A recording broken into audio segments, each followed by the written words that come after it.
Serio, porque yo tengo compartiendo pantalla. Usted me dice, no estoy compartiendo, Andreita. No, no. Ay, Dios, ¿qué pasó?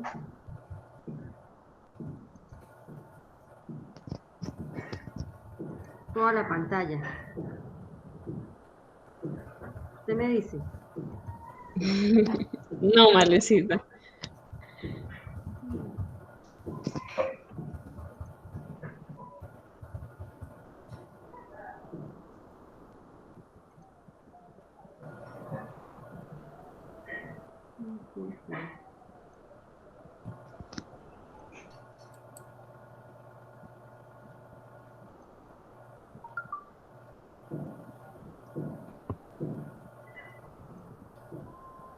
No, Andreita.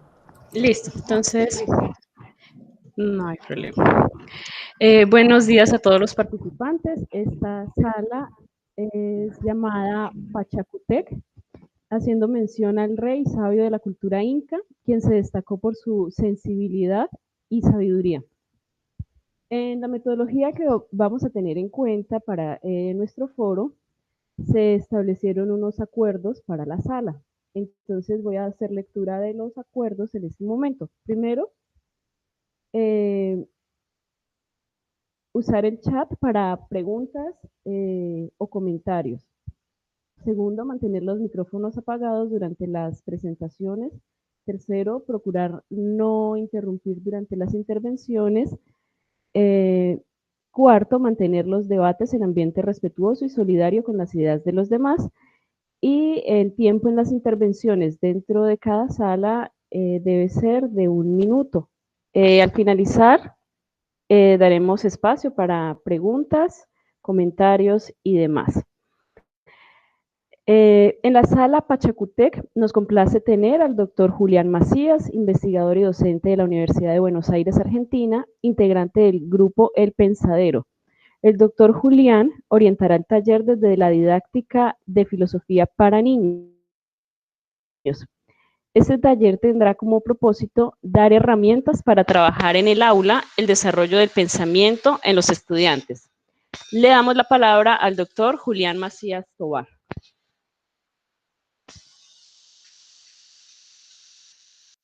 ¿Qué tal? Buen día. Bueno, primero muchas gracias por la invitación. Algo para aclarar es que soy profesor y un poco de eso también vengo eh, a conversar con ustedes. La idea es hacer una presentación muy breve, eh, y luego poder hacer una experiencia de pensamiento con ustedes eh, para pensar, digamos, cuál es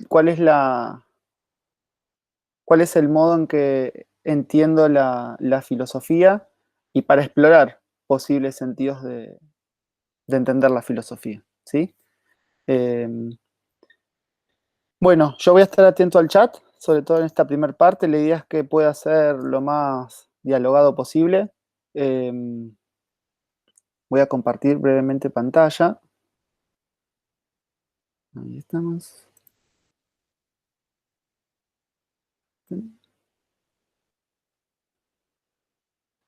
Bueno,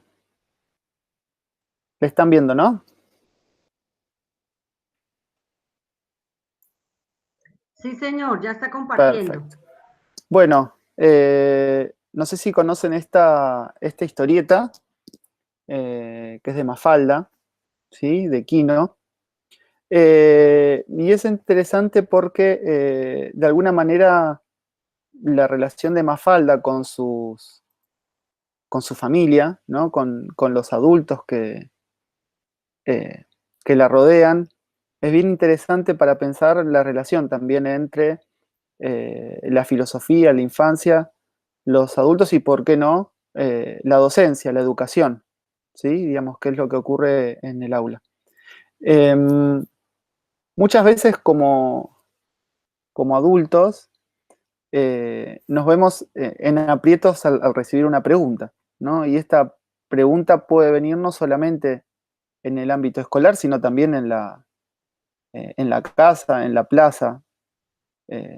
Algo que me parece como interesante para pensar es que la filosofía no está presente solamente en los libros de filosofía, ¿sí? O sea, para encontrar y para encontrarnos con la filosofía, no necesariamente tenemos que ir a la universidad a estudiar, ¿sí? Y no necesariamente tenemos que ir a agarrar un libro de filosofía. Muchas veces las preguntas filosóficas vienen a raíz de la vida misma que llevamos a cabo, de las cosas que nos van pasando. Puede ser en una película, puede ser en un libro que estamos leyendo. En ese sentido, la propuesta de filosofía con niños busca expandir ese espacio de la filosofía. Y eso es algo bien interesante. El tema es que muchas veces lo que nos pasa en docencia, en la escuela, es que no sabemos cómo, ¿no? O nos preguntamos cómo, o qué hacer.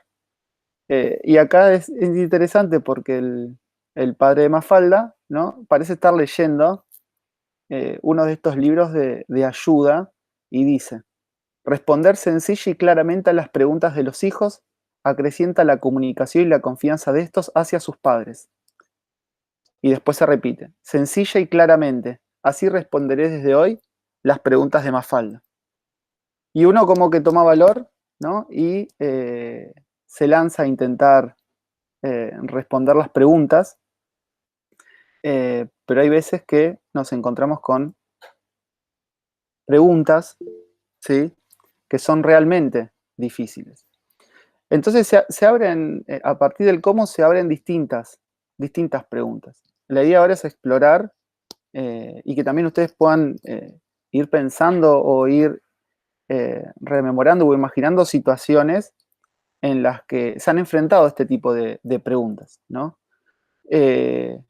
Primero, cómo dar lugar a esas preguntas y esas dudas, porque no siempre tenemos las ganas de hacerlo, ¿no? Ese sería como un primer paso. Luego siempre viene la pregunta de, una vez que aparecen esas dudas, esas preguntas, ¿cómo abordarlas? Es decir, ¿qué hago? Porque ahí, digamos, la propuesta de los padres de Mafalda es responder las preguntas. Pero no es la única manera de reaccionar ante una pregunta el responderla. Muchas veces una manera de dar cuenta de qué nos pasa con esas preguntas es haciendo más preguntas. O, o, o no respondiéndola, sino abriendo esa pregunta a otros posibles interlocutores para que respondan. Es decir, los mismos chicos y chicas que están en ese aula. Porque por otro lado, esto es algo que nos pasa en filosofía. Ahí tenemos, por ejemplo, una pregunta de Mafalda. Papá, ¿podrías explicarme por qué funciona tan mal la humanidad? Y acá Mafalda le pregunta a la madre, ¿se ha dormido? Es decir, muchas veces pasa, ¿no? Que decimos, bueno, vamos a dar lugar a las preguntas o vamos a formarnos, a capacitarnos, pero lo cierto es que las preguntas filosóficas tienen como esa potencia de sorprender. Y acá es interesante porque de alguna manera no hay alguien que sepa, ¿no? La respuesta, ¿sí? Sino que es más que una relación de pregunta-respuesta, es más una relación de compartir esa pregunta. Porque lo interesante es que las preguntas filosóficas no se circunscriben solamente a preguntas que hacen los chicos, sino son preguntas que lo que ocurre es que se sostienen en el tiempo y que además compartimos eh, intergeneracionalmente. Es decir, son preguntas que se van de alguna manera o repitiendo o resignificando o recreándose.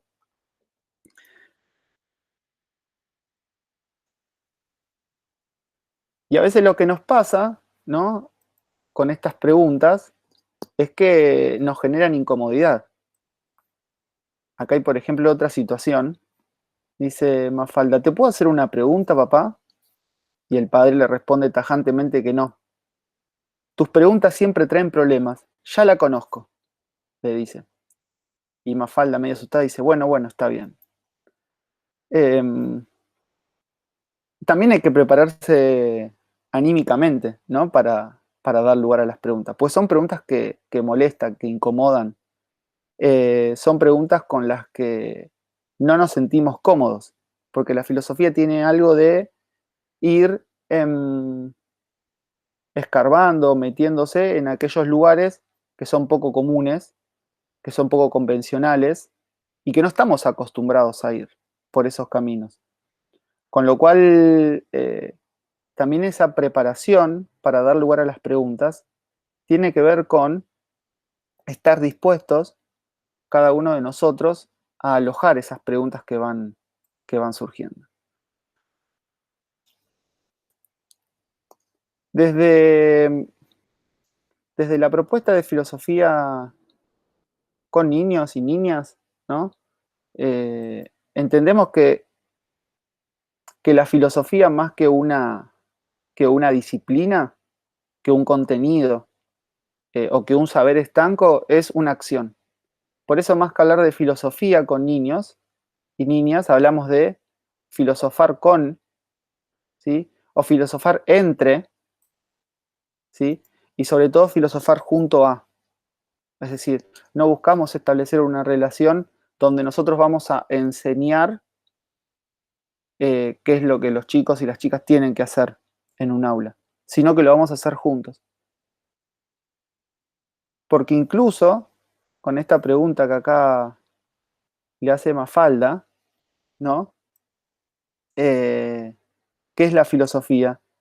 Es una pregunta que nos mueve a pensar. Y es una pregunta que también como personas que hacemos filosofía tenemos que continuamente estar preguntándonos y ensayando posibles respuestas. Y por sobre todo, fíjense qué es lo que hace acá el padre de Mafalda. Son preguntas que no tienen respuestas en libros, ¿sí? O mejor dicho, las únicas respuestas que podemos encontrar no están en los libros, y lo más interesante es que están en el hacer mismo, ¿sí? Entonces lo que les voy a proponer es hacer filosofía entre los que estamos acá presentes. A ver qué es lo que pasa, ¿sí? Yo quería... Vamos a interrumpir un segundo. Quería pasar a una segunda diapositiva, ¿sí? Que es un pequeño texto de Alicia en el País de las Maravillas. Y lo que les propongo es que lo vayamos leyendo, ¿sí? Y que nos tomemos un ratito para hacer filosofía, para pensar entre todos nosotros que estamos acá. Entonces, lo que les propongo, la única consigna que vamos a tener es, después de la lectura, ¿sí? Si tienen ahí un lápiz, un papel, lo mismo en el chat, ir escribiendo pensamientos o sensaciones que le van apareciendo mientras yo voy leyendo este pequeño episodio de Alicia. Que, para que, digamos, estén en contexto, es el momento en que Alicia ya está en ese país de las maravillas y se encuentra con la oruga, ¿sí? Que está fumando la narguil. Ese episodio que también es muy clásico también en las películas. Y vamos a ver qué es lo que pasa en ese encuentro, ¿sí? Entonces, permítanme.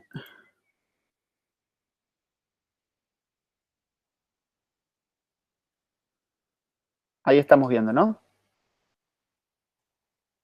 ¿Sí? Perfecto.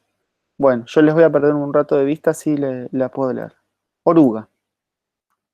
La oruga y Alicia se estuvieron mirando un rato en silencio. Por fin la oruga se sacó la pipa de la boca y se dirigió a la niña en voz lánguida y adormilada. ¿Quién eres tú?, dijo la oruga. No era una forma demasiado alentadora de empezar una conversación. Alicia contestó un poco intimidada. Apenas sé, señora, lo que soy en este momento. Sí sé quién era al levantarme esta mañana, pero creo que he cambiado tantas veces desde entonces. ¿Qué quieres decir con eso?, preguntó la oruga con severidad. A ver si te aclaras contigo misma. Temo que no puedo aclarar nada conmigo misma. Porque, dijo Alicia, yo no soy yo misma, ya lo ve. No veo nada, protestó la oruga.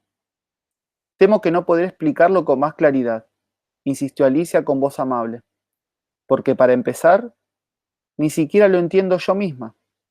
Y eso de cambiar tantas veces de estatura en un solo día resulta bastante desconcertante. Bueno, quizá usted no haya sentido hasta ahora nada parecido, dijo Alicia, pero cuando se convierta en crisálida, cosa que ocurrirá cualquier día, y después en mariposa, me parece que todo le parecerá un poco raro. ¿No cree? Ni pizca, declaró la oruga. Bueno, quizás los sentimientos de usted sean distintos a los míos, porque le aseguro que a mí me parecería muy raro. A ti, dijo con desprecio la oruga. ¿Quién eres tú?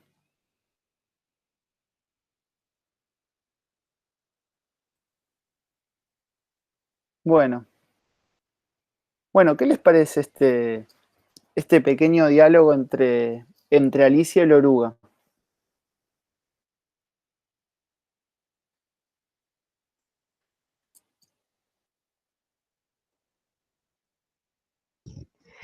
Pues básicamente viendo lo que allí dice, pues el diálogo entre la oruga y Alicia es algo que pasa muy constantemente con nuestros estudiantes y lo vemos cada vez que tratamos con ellos desde en el colegio se maneja el proyecto de vida y tratamos de definir, bueno, quién soy yo, hacia dónde quiero dirigir mi proyecto de vida o qué quiero realizar. Y ellos dicen, este año me preguntan esto y al año entrante vuelven y me preguntan lo mismo. Y entonces, bueno, pues si ya lo tiene tan claro, conteste. Ay, profe, ¿y quién soy yo? Entonces comienzan a preguntarle a uno, profe, y entonces ellos mismos dicen, me lo preguntan todos los años y sin embargo cada año vuelven y se cuestionan y vuelven y hacen como esa introspección y dicen, bueno, pero entonces sí, ¿quién soy yo, profe? ¿Y usted cómo ve? ¿Cómo soy yo, profe? ¿Qué cualidades tengo, profe? Entonces ellos mismos empiezan a preguntarle a uno porque no se conocen a sí mismos. Y así es cada año cuando uno le hace un tipo de preguntas como esta. Ahora, si nos vamos a lo que estamos viviendo en la actualidad, estas contingencias en las que nos encontramos, donde nos toca a todos adaptarnos y realizar una serie de cambios tan rápidos, es complicado y es muy entendible ser todos oruga, porque estamos constantemente en cambios. Es como lo que estoy viendo, ¿no? O sea que, Eh, Dígame. por un lado, Andrea, Sí. haces mención a que estas preguntas, o sea que la pregunta quién es tú, así como otras preguntas, son preguntas sobre las que podemos volver repetidamente, ¿no? Claro, como la oruga, Eh, todos los días. y que por otro lado, claro, también la situación o la actualidad de alguna manera nos pone en situación de oruga. Sí, totalmente, Bien, totalmente.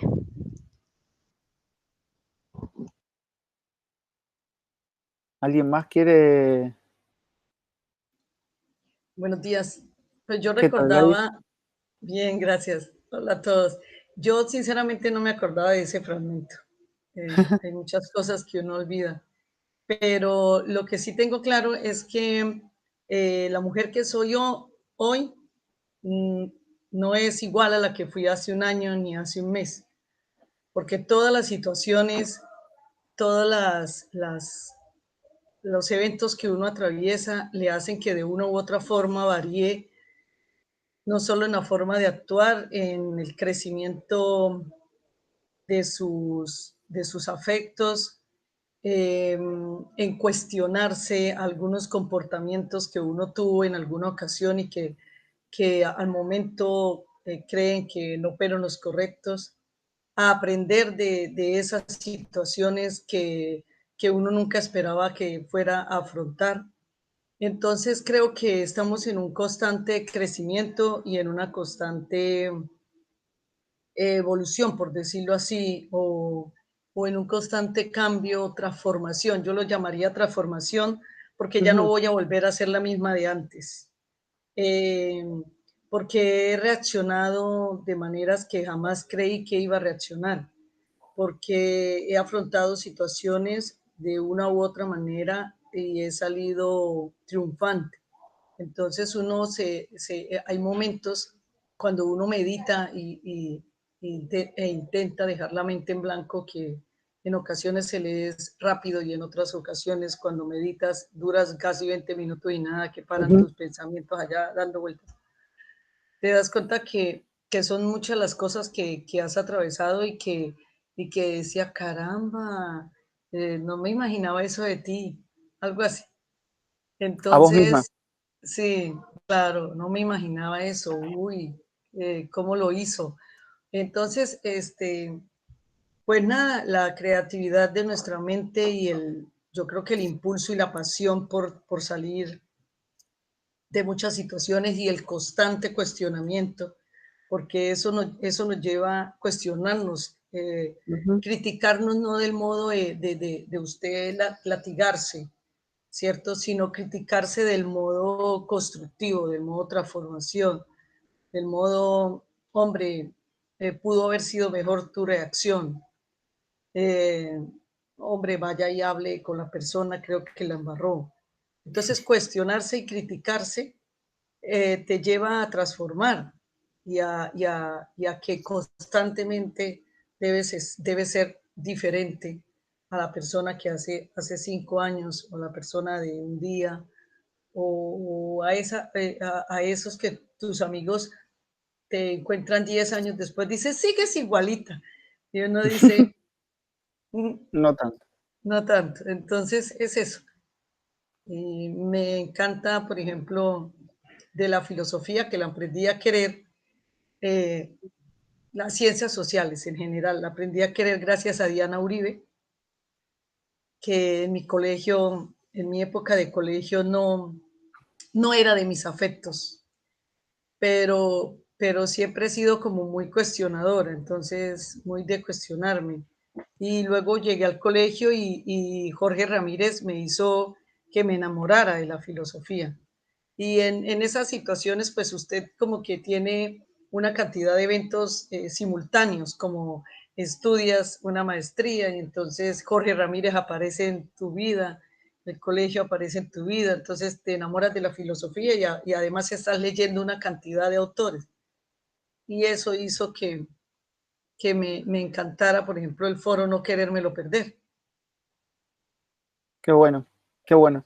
Y estaba pensando en esto que decías, Gladys, que hay un punto de contacto con lo que mencionaba Andrea al principio, ¿no? Que tiene que ver con el cambio o la transformación, ¿no? Ambas dijeron que se sentían de alguna manera representadas con la oruga, ¿no? En la medida en que van cambiando, ¿no? Ahí tenemos como un punto de contacto interesante. Antes de explorar un poco eso, quisiera saber si alguien más quisiera contar qué pensamientos o qué sensaciones, como Andrea y Gladys, les despertó este pequeño pasaje, ¿sí? Que está en el capítulo 5 de Alicia en el País de las Maravillas, por si después quieren ir a revivirlo, porque sigue el diálogo. Yo elegí una partecita chiquita para que podamos escucharlo entre nosotros. Sí, buenos días.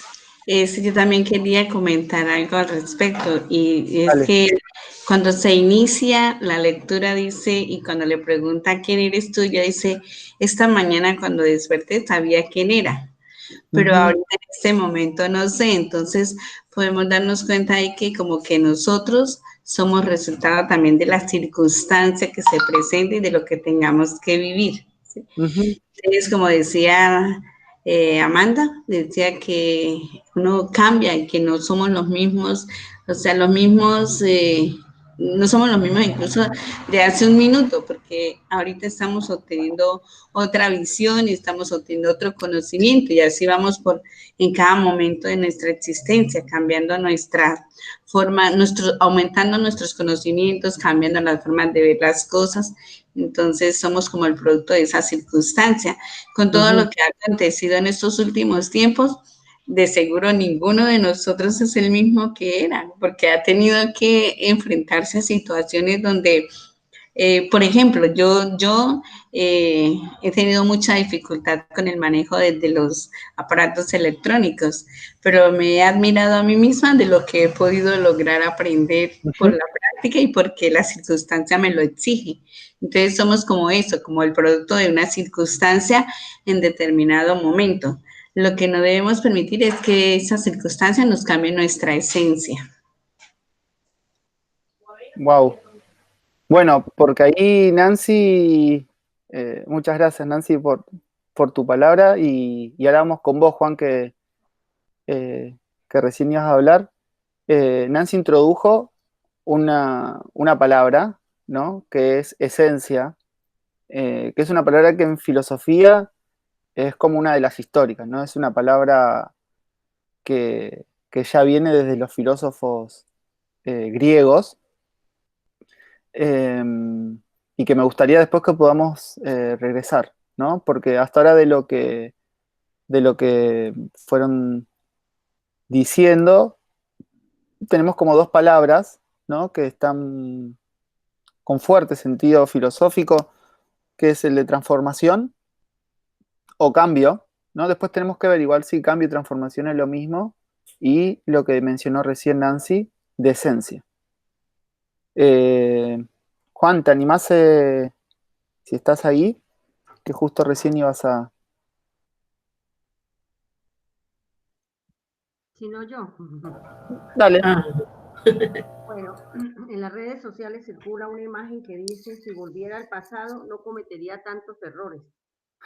En la misma, Marlene, en la misma... perdón, no, yo no le escucho bien, se oye bajitico, no sé si seré yo sola. Yo le escucho bien, pero... Sí. Bueno, Sí, se escucha bien. Voy a gritar como grito en el colegio. Para no olvidar. Amanda dice que en las redes sociales circula una imagen que dice que si volviera al pasado no cometería tantos errores. Y en la misma imagen dice, si no cometiera tantos errores no tendría la experiencia que tengo ahora. Yo a veces pienso que la filosofía se relaciona mucho con la parte negativa de uno. O sea, cuando uno tiene muchos problemas, ahí vienen los por qué, el para qué, por qué me sucede a mí, para qué me sucede, qué tengo que aprender. Cuando uno tiene la parte buena, que le va bien, todo eso, entonces uno solamente piensa en ese pedacito. Es lo mismo cuando uno habla con los estudiantes, cuando ellos tienen problemas y los muchachos que más se meten en problemas son los que más se indagan, los que más se preguntan. Inclusive yo he llegado a decir, no sé, es mi pensamiento, que el muchacho que más problemas ha tenido en el colegio son aquellos que mejor les van en el IFES, mejor les van en una entrevista, mejor les va en todo, porque es que se ha enfrentado a muchas cosas. Él se ha preguntado, él mismo ha buscado las respuestas, ha buscado soluciones. Mientras que aquel, el muchacho que llamamos el nerd, el mejor, el excelente, ese como que le ha faltado más la parte del cuestionamiento, la parte del problema, la parte de indagarse un poquito más. Entonces ahí es donde uno dice, pues sí, si yo tuve todos esos problemas, si fui capaz de salir, si fui capaz de estar aquí a flote, pues me sirvió. Entonces ahí es lo de la oruga, ¿no? Y todo eso que ella tenía, todo eso que le ayudó la experiencia, le sirvió para salir adelante y ser lo que es. Bien.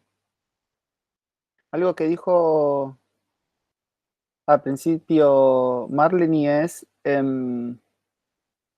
muchas veces nos preguntamos cuando estamos en una situación negativa, ¿no? Creo que esas fueron más o menos las palabras que utilizaste. Sí, señor. Y eso se vincula, muchas veces se relaciona la filosofía o la pregunta filosófica con la angustia existencial, digamos. no esa angustia que quizás conocemos nosotros como el sentirse mal o estar llorando, ¿no? Sino es como esa sensación, dicen algunos filósofos, de vacío, ¿no? O de la nada, ¿no? Es cuando hay algo ahí que no está. Y es bien interesante, ¿no? Que la filosofía aparezca en esos contextos. No me acuerdo ahora quién hablaba de las circunstancias, creo que Nancy era, pero no me acuerdo si también Andrea. Bueno, me parece que viene rondando un poco lo que estamos conversando, porque también este es un foro, ¿no? que tiene formato virtual también por las circunstancias. Y en cierta medida, digamos, la pandemia o el confinamiento o cuarentena, como se le dice acá en Argentina, también nos lleva a preguntarnos un montón de cuestiones respecto a nuestro quehacer docente. No es como si estas situaciones críticas, que fue otra de las palabras que también estuvo sobrevolando acá, nos despertaran esas preguntas, ¿no? Y a mí me gustaría como también dejar abierta la posibilidad de que las preguntas, o sea, de no tener una relación negativa con las preguntas del origen, o sea, que las preguntas también puedan surgir no solamente por situaciones que uno calificaría como negativas, ¿no? Ahí me parece que también entra en juego el goce o el disfrute del hacerse preguntas, ¿no? Y es hacerse preguntas por el mero hecho de hacerse preguntas. Pero bien interesante todo lo que vamos escuchándonos. Bueno, no sé si Juan y Graciela están, porque justo vi que habían levantado el micrófono. Yo, adelante. Yo relaciono el diálogo de la oruga y Alicia con, o sea, la filosofía es muy bonita. A alguien, yo le oí una vez que decía que la filosofía era de locos, que todos los filósofos eran locos. Entonces, pues a mí no me parece. Lo que pasa es que uno tiene que estar concentrado en lo que va a hablar y saber del tema para poder opinar. Aquí, por ejemplo, en el diálogo entre la oruga y Alicia, aún en la filosofía hay muchas orugas. Hay gente que cree saberlo todo. Y yo creo que la filosofía es tan sencilla que con el solo hecho de uno expresar una frase está filosofando.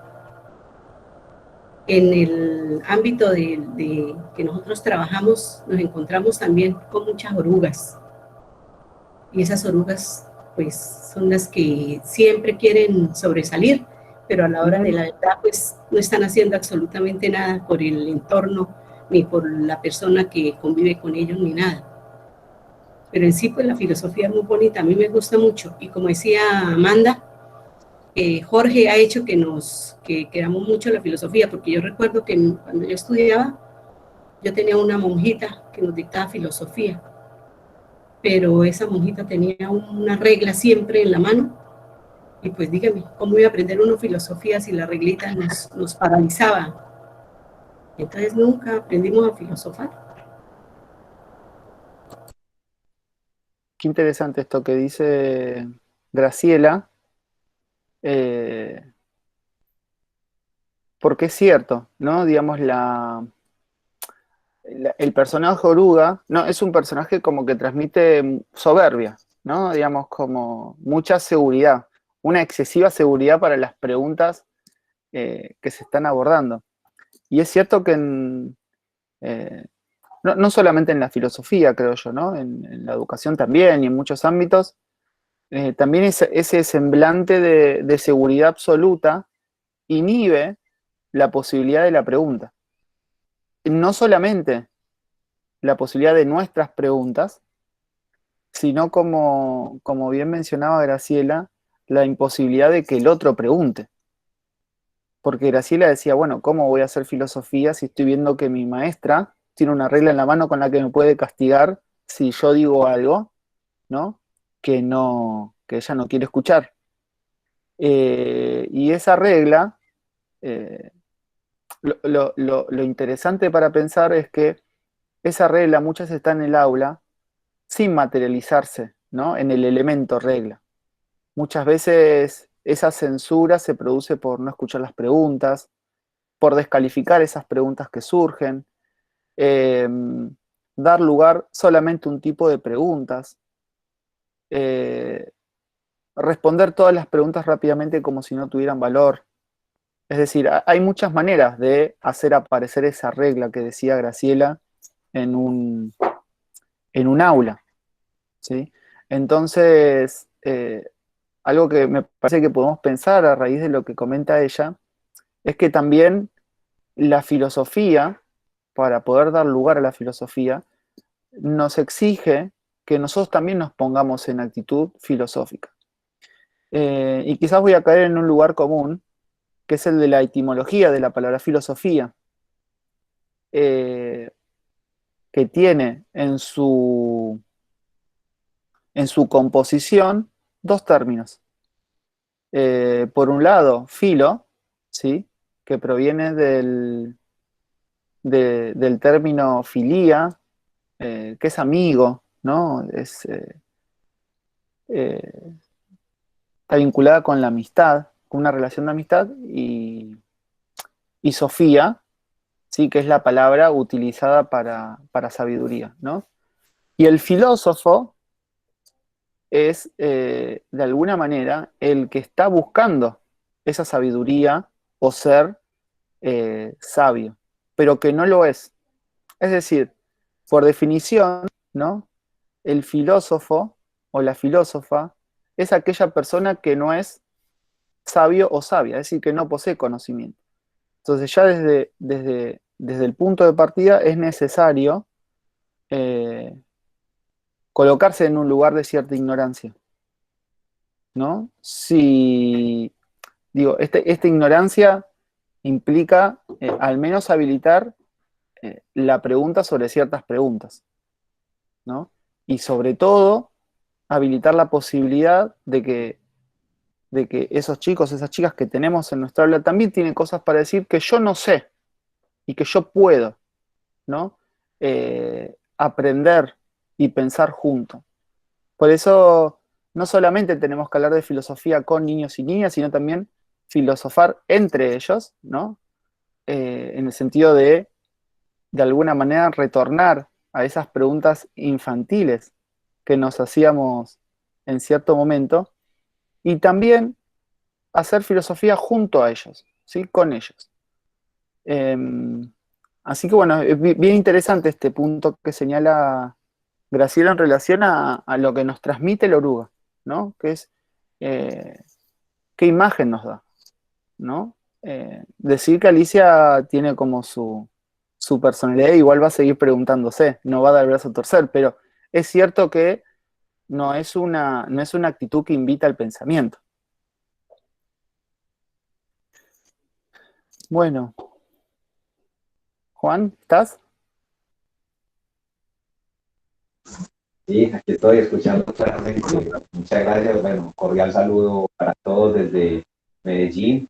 Muy honrado por la invitación y complacido de estar participando de este maravilloso evento académico. Soy docente del Colegio Beltramitas y bueno, justamente frente al texto que nos compartió usted, doctor Julián, me sonreía, pensaba, mi mirada se perdía y volvía justamente a esa pregunta, bueno, ¿qué es lo fundamental?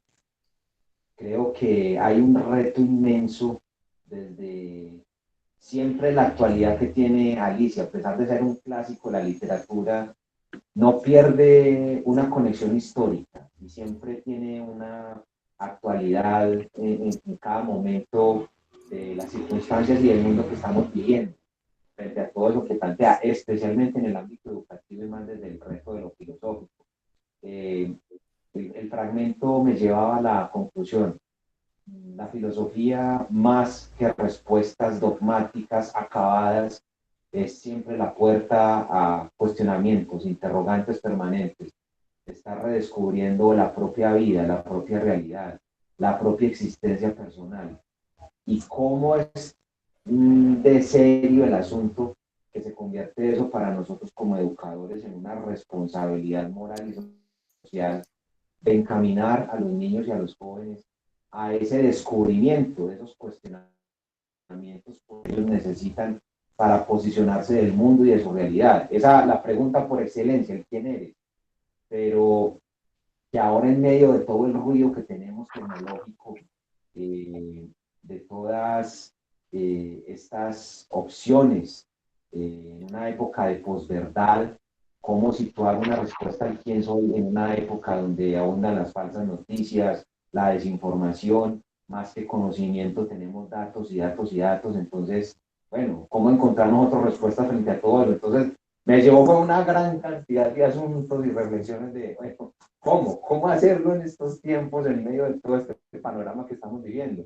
Y más teniendo en cuenta las realidades humanas y personales que compartían las compañeras desde su experiencia personal, porque es que no se puede dar, o no se puede olvidar en este aspecto lo humano, la persona, el ser y esa existencia que está detrás de todo eso. Entonces, me llevó a preguntas por mi rol personal, por mi lugar en el mundo, por mi tarea como educador, por mis estrategias, por mis estudiantes, sus contextos. Justamente fue como un detonante, justamente así como usted nos lo mencionaba, esas preguntas problematizadoras que nos llevan a búsquedas y a activar pensamiento y a buscar estrategias. Muchas gracias por la atención. No, gracias a vos, Juan, por tus palabras. Bien interesante lo que planteaba Juan en relación a que esta pregunta como el cómo, ¿no? Son preguntas que sobrevuelan, ¿no? Continuamente en nuestro, no solamente creo nuestro quehacer filosófico, sino también nuestra vida misma. Y en ese sentido pensaba que algo que sí podríamos decir es que ese cómo no es un cómo universal. O sea, no es algo que yo pueda, por ejemplo, decirles, bueno, cómo hacer filosofía, cómo hacer preguntas, sino que es algo que cada uno y cada una tiene que ir también descubriendo, ¿no? En esa manera, en ese sentido, perdón, también a la respuesta de quiénes somos, cada uno de nosotros, tiene que ver con desandar nuestro propio camino, ¿no? Sí, algo que a mí me parece como clave o importante y algo que sí tiene que ver con que sí estoy bastante convencido de que ese cómo, sí, es de manera colectiva, siempre es con otros. O sea, nunca, si a mí me preguntan, bueno, ¿cómo hay que filosofar? Eh, Creo que la única respuesta que podría dar así con certeza es con otros, ¿no? Nunca solos. Después, ¿de qué manera? Bueno, es algo que tendremos que ir descubriendo. Y en ese sentido, de alguna manera, Juan mencionaba que le habían surgido muchas preguntas, ¿no? Y me da pie para la próxima parte de este encuentro, que es que me gustaría que nos tomáramos 5 o 10 minutitos para que cada uno de nosotros escriba en su anotador y que después elija una pregunta y que la anote en el chat, ¿sí? Alguna pregunta tiene que ser una pregunta nueva en el sentido de que tiene que ser una pregunta que haya surgido a partir de lo que estuvimos conversando o de lo que estuvimos, o de la historia, ¿sí? De Alicia y la Oruga. Tiene que ser una pregunta que les haya venido a ustedes en este ratito que estuvimos conversando, ¿sí? La que ustedes quieran, la que quieran también compartir, ¿no? Porque hay veces que uno tiene preguntas que, que le son muy propias y que no quiere, o que necesita tiempo para compartirlas. Entonces, bueno, le invito a eso, a que de todas las preguntas que tengan, elijan una y la coloquen en el chat. ¿Les parece? ¿Sí? Hagamos 5 minutitos, así no se sienten apresurados por el tiempo.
Creo que estamos, ¿no?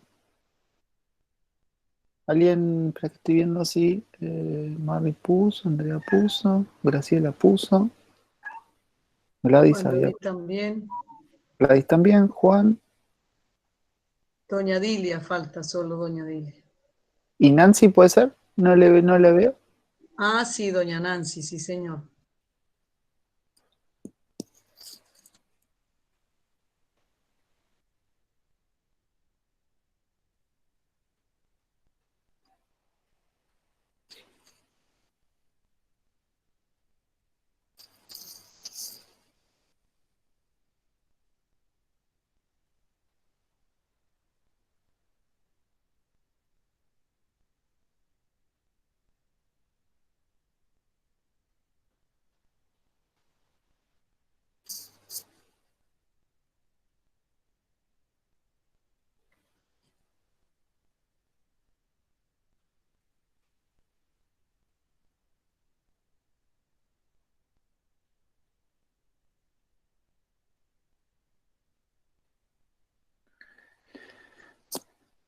Bueno,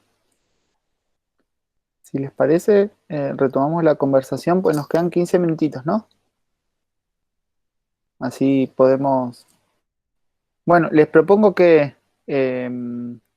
recorran las preguntas que fueron colocando ustedes ahí en el chat.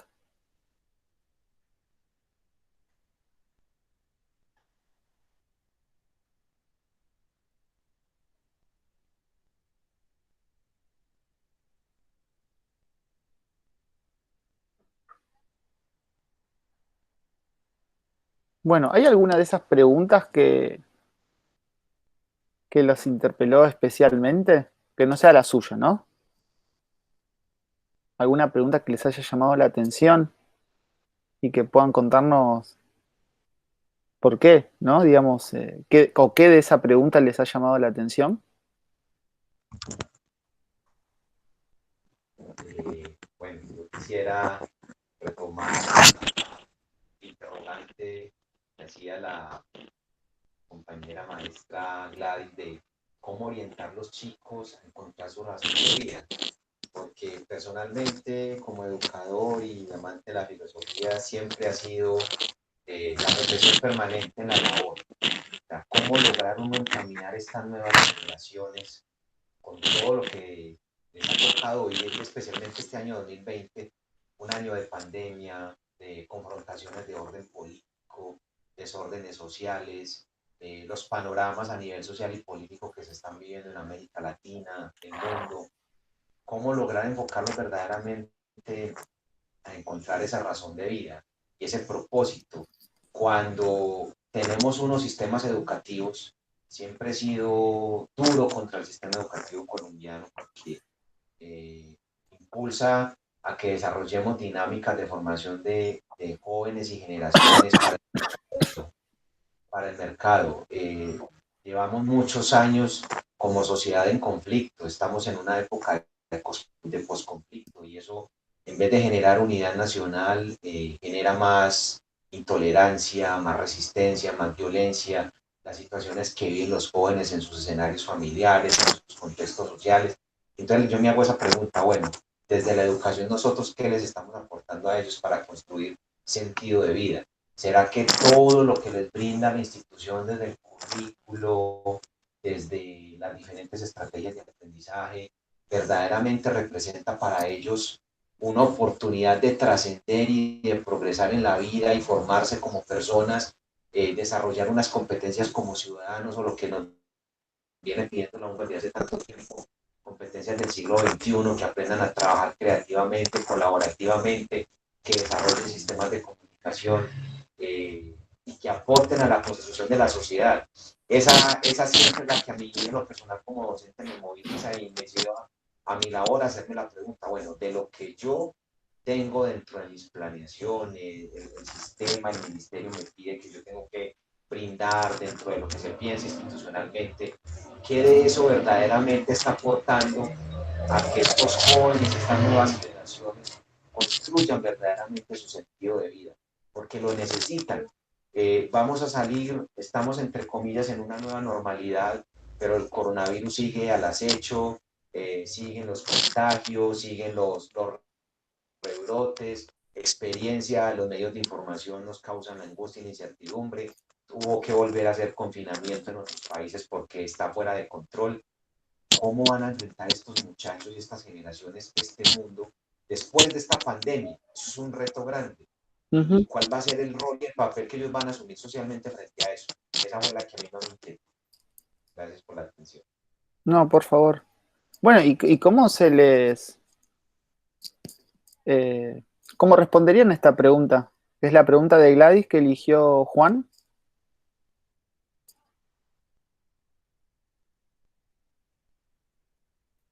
Aunque sea así algo, o sea, ¿qué es lo que les parece que nosotros, como docentes, en nuestro rol de educadores, de estar junto con esos chicos y chicas, qué es lo que...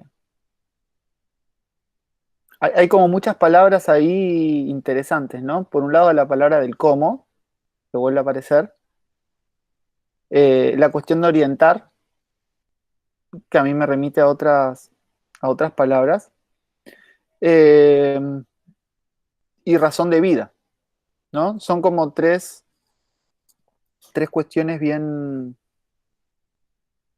interesantes. Podemos como detenernos en alguna de esas tres partes para empezar a pensar esa pregunta. A mí me llama la atención razón de vida. Yo Razón. porque yo trabajo con los adolescentes. Amanda es con los pequeños, yo con los adolescentes. Uh-huh. Y trabajo el área de educación religiosa escolar. Y para ellos es como que la vida no tuviera sentido, no vale la pena, no me identifico con nada, para dónde voy no me interesa nada. Entonces, como que la razón de vida no está en su cabeza.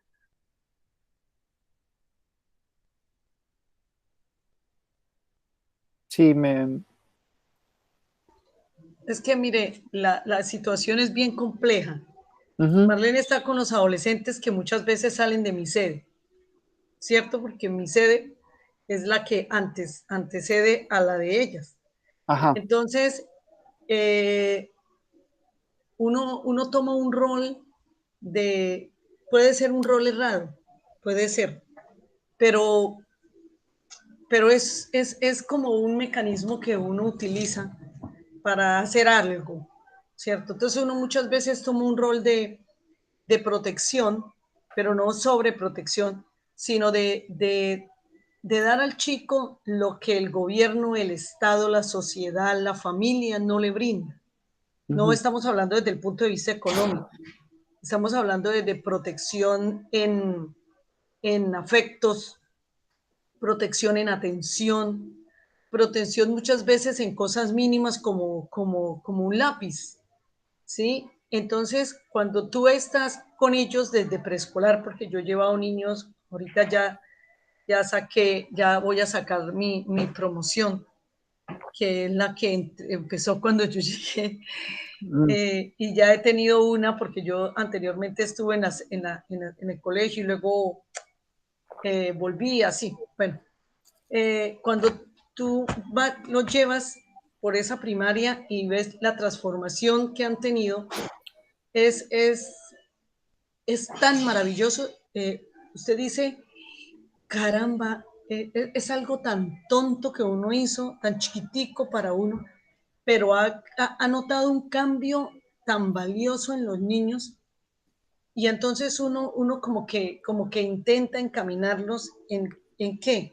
En que no es estudiar lo que la sociedad lo impulsa, en que no es hacer lo que la cultura le dice, en que no es estudiar lo que le tocó estudiar, y en que no es ir donde la pobreza lo lleve. ¿Sí ve? Es que son muchas cosas. Entonces, es como orientarlo para decirle, es lo que a usted lo hace feliz, lo que usted va a entender que está transformando el pedacito de mundo que a usted le toque. Entonces ellos tienen una cantidad de influencia de que el traqueto, el vendedor, el que hizo plata así. Entonces es una cantidad de influencia que usted trata y trata y trata y hace mucho, porque los niños salen con una mentalidad de al menos seguir el bachillerato, por Dios. De que sí, de que, o sea, cambiar tú, escuchar tú en un niño que dice, es que yo soy muy bruto, ya en la casa me lo dicen y yo ya sé, ¿usted para qué? Yo ya para qué sigo, profe, en serio, yo ya voy a seguir perdiendo años. Cambiar esa palabra y lograr que tú en quinto lo escuches diciendo, yo voy para sexto. Ya, entonces sí fui capaz, profe.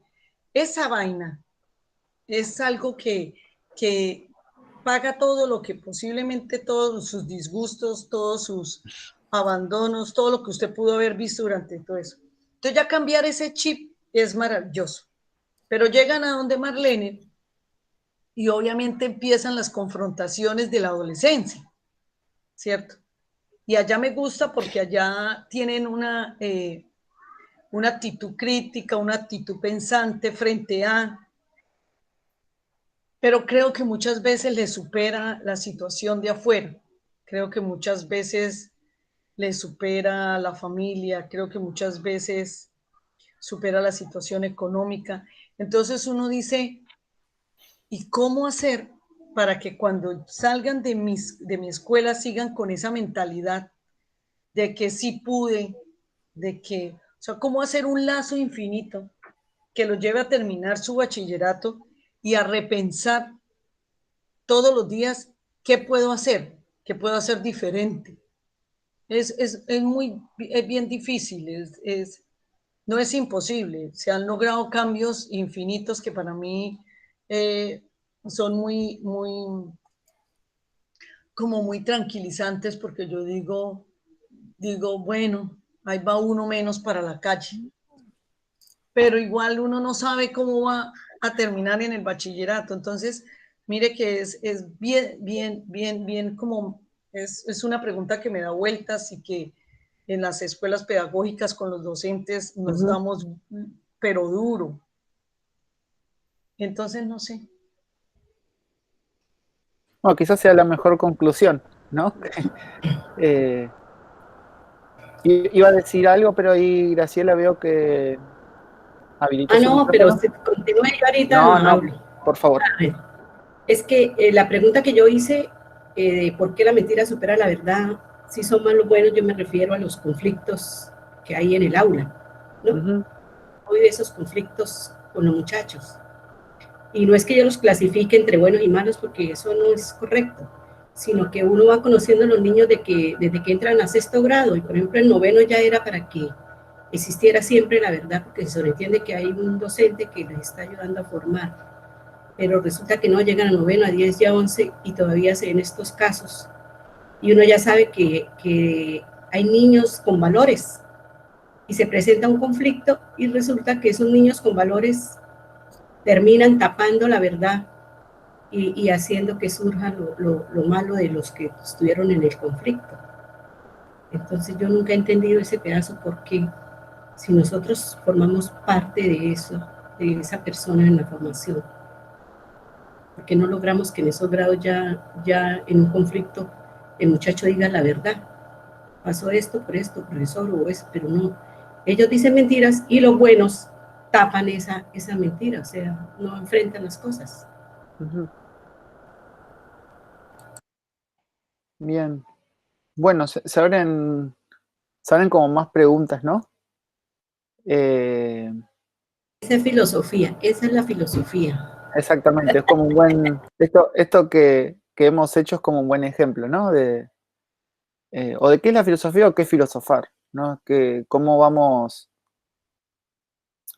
pensando. A mí siempre me resulta bien interesante y eso es algo que tengo que confesar que sin la pandemia no sería posible. Muchas veces escuchar docentes de profesoras de otros países y ver que hay ciertas problemáticas o ciertas preguntas que que se repiten o que interpelan, ¿no? En más de un lugar es siempre llamativo y fuerte, ¿no? Digamos, y que me hace pensar mucho. Respecto a la primera pregunta que había elegido Juan, que era la pregunta de Amanda, que nos habíamos como detenido, ¿no? Digamos, en la cuestión de la razón de vida. Yo ahí lo que me pregunto es si no es una pregunta que, al igual que la pregunta ¿quién eres tú? O ¿quiénes somos? No es una pregunta que tiene que cada uno explorar, ¿no? Y que quizás nuestro lugar como docentes tenga que ver quizás más que orientar en acompañar, ¿no? Porque hay veces que lo que suele pasar es que esas razones, esos sentidos de vida, vienen como dijeron ustedes, vienen como impuestos de afuera, ¿no? Nos dicen qué tenemos que ser, nos dicen cómo tenemos que ser constantemente. Ese chiquillo que decía que yo soy bruto, es porque alguien se lo dijo, ¿no? Digamos, hay alguien que ya puso, ¿no? Ese concepto, esa predicación, esa etiqueta, que de alguna manera nos va haciendo creer, ¿no? Que hay algo que somos, ¿no? Que sería como nuestra esencia, y que no podemos cambiarlo, ¿no? Entonces me parece que en este tipo de cuestiones es necesario que esa pregunta no solamente quede en nosotros como docentes, sino que sea una pregunta que constantemente estemos indagando, ¿no? Con esos chicos, ¿no?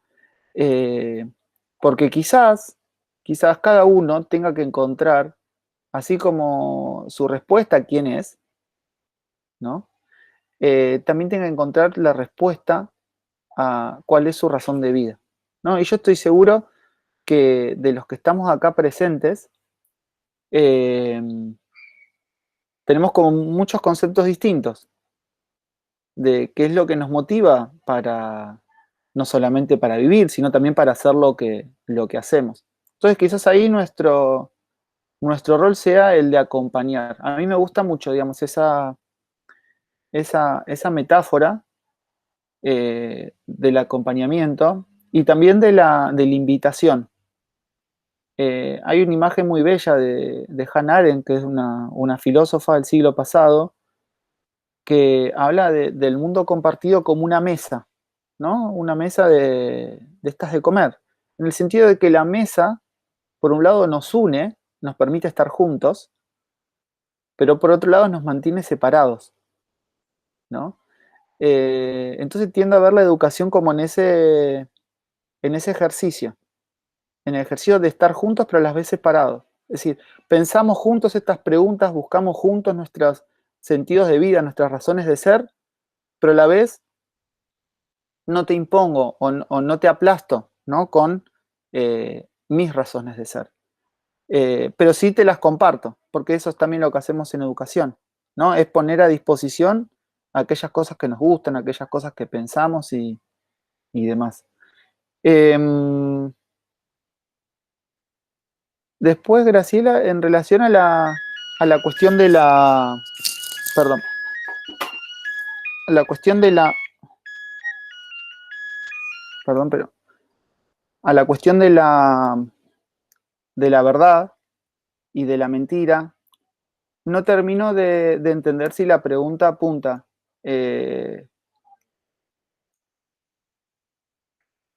a una situación concreta de aula, ¿no? O alguna otra cuestión puntual. No, sí, de aula porque, por ejemplo, aquí donde dice cómo cambiar una cultura de violencia y abandono arraigada en la herencia ancestral de nuestros chicos. Entonces, yo me refiero a eso porque es que nosotros tenemos conflictos en el aula muy seguidos. Y como estamos trabajando desde el ámbito, la cuestión, entonces pues me causó curiosidad y hice esa pregunta. ¿Por qué ocurre, no? Es como Sí.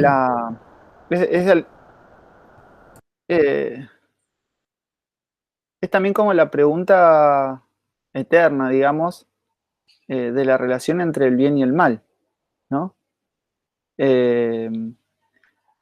Lo que pasa que, digamos, en estos casos también se complejiza, porque tendríamos que preguntarnos, bueno, ¿qué es la verdad? Y en relación a eso, ¿qué es la mentira? ¿No? O sea, ¿en qué... ¿y cómo hacemos para distinguirla? ¿No? Muchas veces como docentes estamos en el medio de una situación en el que no podemos discernir una de otra.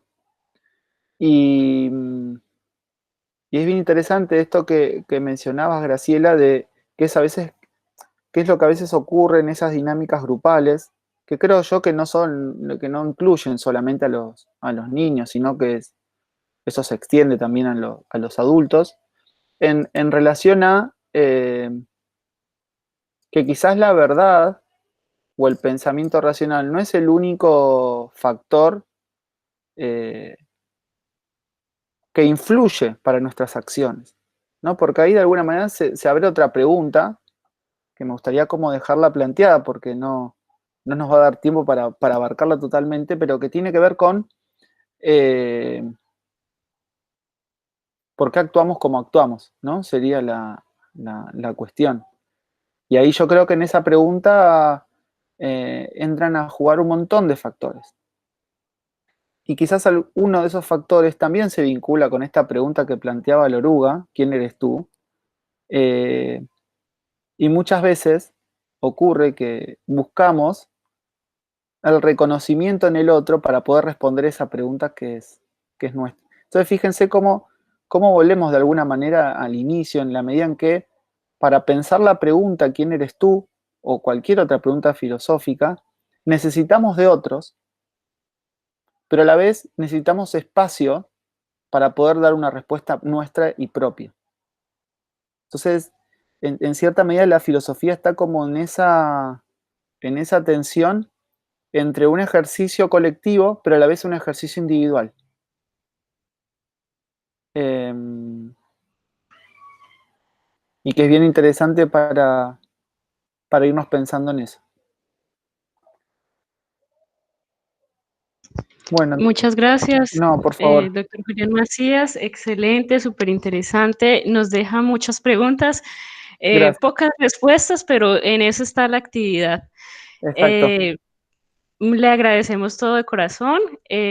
Igual los compañeros ya saben que estamos en un pequeño receso y ya ahora continuamos con el foro también con participación de estudiantes y ya para el cierre tenemos más invitados. Muchísimas gracias. Andrea, ¿me puedes orientar ahorita después a qué hora nos encontramos? Ya les envío entonces a través del chat el enlace para el cierre, que es a las 11 de la mañana, y tenemos diferentes salas abiertas en un momento para un simultáneo también con estudiantes. Por eso, pero el simultáneo. Ya le envío el enlace. Ok. ¿A qué hora se reinicia el simultáneo? El simultáneo inicia a las 9:55, o sea, en un minutico. Ya les envió la información. Bueno, vamos sobre gracias. el tiempo. Chao, gracias a todos. Chao. Muchísimas gracias, me encantó. Gracias. Ahí yo les dejé, muy amable por todo. Por favor, les dejé en el chat mi contacto para después poder seguir dialogando. Muchísimas gracias por la recepción y la invitación. Gracias. Ahora más enamorada de la filosofía. Sí. Me alegro mucho. Me alegro mucho. Interesante. Chao, chao. Chao.